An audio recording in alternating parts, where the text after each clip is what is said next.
Pourquoi Dieu permet-il des tremblements de terre, tornades, ouragans, tsunamis, typhons, cyclones, glissements de terrain et autres catastrophes naturelles? La tragédie du tsunami en Asie fin 2004, l'ouragan Katrina au sud-est des États-Unis en 2005 et le cyclone au Myanmar en Birmanie en 2008 en ont mené beaucoup à remettre en question la bonté de Dieu.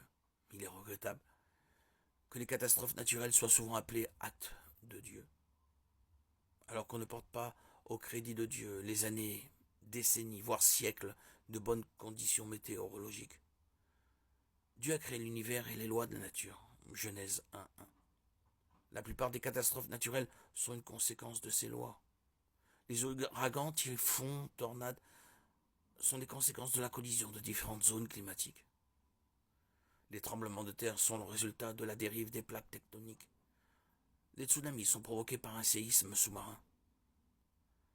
La Bible proclame que Jésus-Christ est souverain sur toute la nature. Colossiens 1, 16, 17. Dieu pourrait-il empêcher les catastrophes naturelles? Absolument. Influence-t-il parfois la météo? Oui, comme nous le voyons dans Deutéronome 11, 17 et Jacques 5, 17, Nombre 16, 30, 34, nous montre que Dieu provoque parfois des catastrophes naturelles pour juger le péché. L'Apocalypse décrit de nombreux événements qu'on pourrait certainement qualifier de catastrophes naturelles.